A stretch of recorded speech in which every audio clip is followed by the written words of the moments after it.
Five Nights at Freddy's has never had more glaze in a FNAF game than FNAF Plus. I mean, this game was moving different in 2022.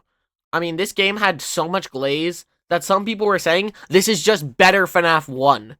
I mean, eventually it did get canceled, and unfortunately, the original game was eventually deleted. And now we have a remake, and it's honestly pretty good, I'm not gonna lie.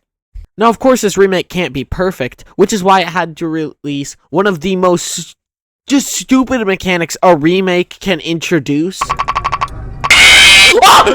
And also, just keep in mind that this off like some random like GitHub site. So I don't even know if this is the official FNAF Plus. I'm just sharing what I know about it. Now, of course, YouTube said that they're going to kill my family if I do not increase the views. So I am legally obligated to tell you that you should really subscribe if you enjoy the content at all, because all these other like million subs creators are saying, oh, every view counts, every sub counts, but actually on these smaller type channels, it does help a lot. It shows the support, and honestly, I've gotten an insurmountable level of support over like the 6 months I've had this channel, and I'm just so grateful. So if we can get to like, I don't know, like 500 subs before GTA 6 launches, I'll eat socks or something. I don't know. Whatever the top comment says to do, that's legal for my age. I'm 14, guys. Don't be saying like lick my toes. Okay? I'll do what the top comment says as long as it's legal and doesn't cost money. Anyone begins and we're immediately thrown into, I don't know how to describe this in any other way. We're ghost hunting.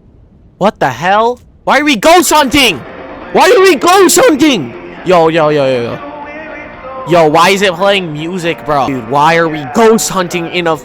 This is stupid to me. If you were gonna remake Five Nights at Freddy's, at least make the paranormal section scary. It's just like a few auditory glitches, and then it's like over. It's really boring, and I honestly was not a fan of this mechanic. And then this is the second stupidest thing. Instead of getting voice acting, this is actually what the game was canceled for, is instead of using voice acting, they used AI Scott Cawthon. Oh, let's go. It's Phone Guy chat. Hello? Well, Phone Guy sounds really weird, man. But I think this might be AI. Yeah, it's definitely AI. Dude, he's just giving us an entire lore dump, and I'm really not a fan of this. I'm not a fan of it. This is just a lore dump, and I don't like it. Obviously, AI voice acting is very controversial, and this is actually how the game got canceled. Basically, a ton of voice actors said this is complete BS, and I completely agree. This could have been one of the greatest Five Nights at Freddy's games ever if it wasn't for these crappy phone calls. So I will summarize them so that you guys don't have to listen to the pain that are these phone calls. I kind of skimmed over this because I cussed a lot during this phone call. The phone guy just straight up admits that somebody died. The last night guard who worked here just died and was stuffed into the Golden Freddy suit, is what he implies. This is the first time in a FNAF game where they actually admit that the animatronics can hurt you. Wow. Then he says, you know, we may know who have initiated this, and then changes the topic, talking about we had an old restaurant with the same animatronics. We found out there were kids stuffed into the animatronics, and they didn't check them for prints, apparently. So, great planning.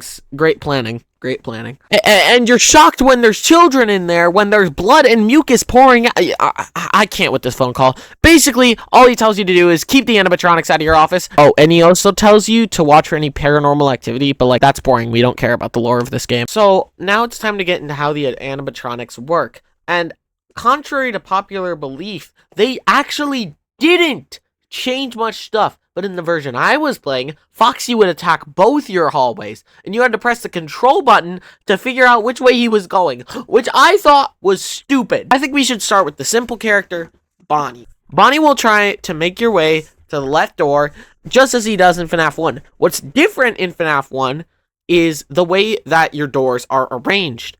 Now, actually, instead of the glass being in front where the animatronics jump out, it's actually behind. So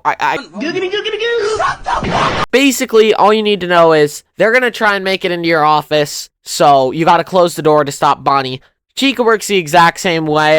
You gotta stop her at the door. But here is the interesting guy. Freddy is a lot more aggressive, actually becoming active on night 3, and he, on night 3, will consistently get to your door and make you have to close that door if you want to use your cameras, just as he did in Five Nights at Freddy's 1. But here's the really interesting thing. If you look at any of the animatronics too long, they will actually get more aggressive. Now, you may be thinking, well, isn't that the entire point of the cameras when I'm using Foxy? And yes, you would think so, but no. Foxy will still run to your door regardless, which I think is a good touch, but I also think is pretty bad from a gameplay standpoint. All I'm gonna say is, thank you so much for watching this video. It helps so much when you guys watch these long form videos. This one took me like 3 days to make, so I really appreciate it. But right now, Editor Grady is going on no sleep, and he needs to take a nap.